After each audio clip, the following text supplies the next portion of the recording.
Woke up to a little surprise snow this morning. There's about an inch on the ground. It was a beautiful, almost 50-degree day yesterday and sunny, and today, here we got this. So anyway, today I'm starting this, well, not today actually. I started this boil yesterday, this maple sap boil yesterday. And this is my third boil of the season. I've always wanted to try making a fermented beverage out of this. I've been making wine for 20 years. I've been playing with making mead, honey wine, the last few years from the honey from my own bees. So this year I'm going to try making something out of this maple. So I started yesterday. I boiled down 24 gallons to what you see in the pan here. It's probably 3 gallons in here right now. But I'm going to keep going. I took my wine hydrometer to it this morning. See, it's starting to get a little color. And it is, I don't know if I can get that or not.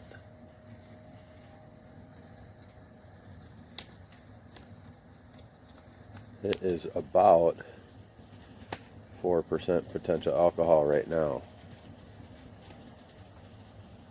Let's see. Right there. Actually, it's reading, that's in the bricks.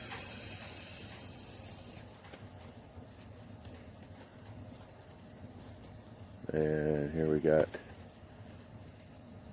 potential alcohol.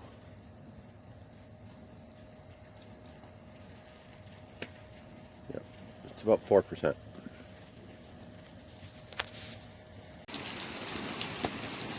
So occasionally when you boil outside, you get caught off guard by the weather. So it's just, I thought I was going to beat the rain, but it turns out it didn't. So it looked like the rain was going to fill my pan faster than I could evaporate it. And this is the last of it. This is the last of 60 gallons right here. So I wheeled it in underneath my shop. I got a pretty good overhang here. It's all steel structure, steel overhang. So I got it just under here, enough for the drip to miss the pan, but the exhaust to clear the overhang. So anyway, just got a little bit more to go. I just checked. I pulled this sample, let it cool down, and I am right about 17 bricks, 7% alcohol. And I'm going to aim for 22 bricks, 10% alcohol. So I've been pulling this out of here with the stainless vessel and letting it cool down to around 80 degrees before I check it. So I'm not sure if the heat will affect the reading on the hydrometer, but this is a wine hydrometer, not a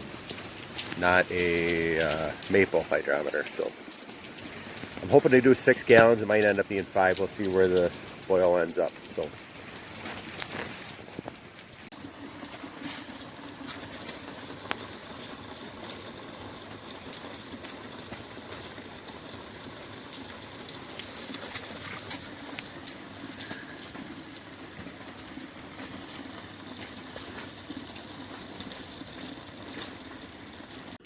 So this is the evaporated sap. I got this down to about 14% potential alcohol, which is a little higher than I want it to be. Puts me about 25 on the brick scale. So I'm going to dilute this a little bit and try to get it to around that 10% level. Right now it's going to end up being a little too sweet in the end if I keep it at this, and probably a little more alcohol than we want to sip on. So I'm going to dilute it with some water and see if we can get her up to 10 or around 10. I added enough water, slightly over 10%, about 10.5% potential alcohol. That's going to put me about 18 on the brick scale. So this is going to fall right in the table wine category. So this one right here is just about done. This is the mead that I did. It's getting close to finishing. This one here was at 10% as well. So, but my goal with the maple was to do something similar that I did with this batch of mead, where I took my standard recipes that I found and tried to go as organic as I could, simple as I could. So this batch of mead here is nothing but honey from my hives right out in the back here, and water and yeast. That's it. I know some people have told me this shouldn't work because of the nutrients required for the yeast, but last I checked it was at 7% and it's still bubbling, and that's been a few weeks ago, so it's getting pretty slow on the less aggressive fermentation here. So it should start settling and clearing pretty quick. Be done in another couple months. But we'll add yeast to this batch of maple tomorrow. This will be our first time through this, so looking forward to giving it a try. So I'm going to add the Malvin EC1118 to this as a yeast. This is kind of a champagne yeast, I guess. I've had really good luck with it with my mead, so I'm going to trust it to get this maple must fired up for me. Now, I used to rehydrate my wine yeast, and I read somewhere that they didn't recommend that. It worked well either way, but I've been trying it without rehydrating it, and it seems to work just fine. Just cut the package open and pouring it in there. So here goes. We'll just sprinkle that in there.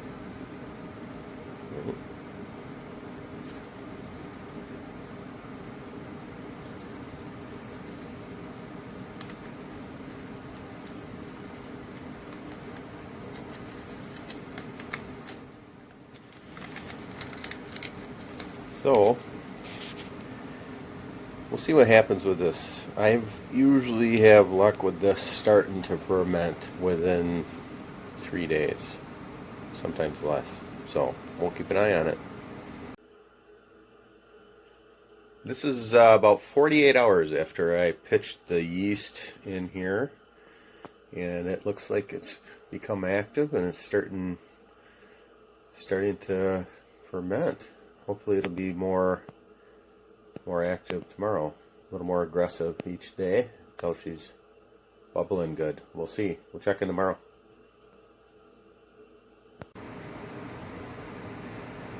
At about 72 hours, a little more aggressive. And 96 hours, starting to become more aggressive. This is day 7. It's got a real good cap on it. I'm going to mix it up, and I'm going to put it in Carboy tomorrow.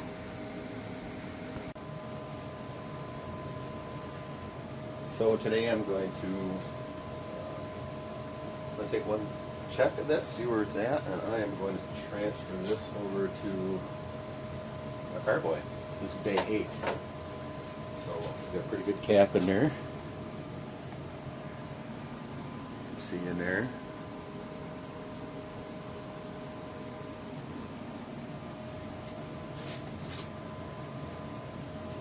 So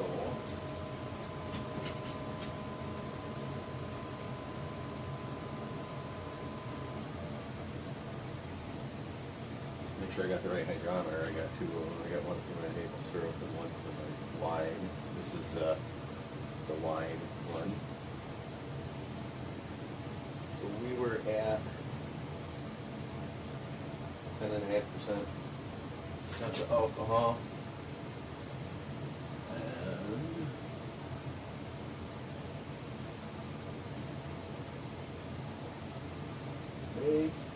right at 10. So it made about a half of a percent, which isn't a lot really, but I'm thinking this is going to be slower with no yeast nutrients or energizer in here.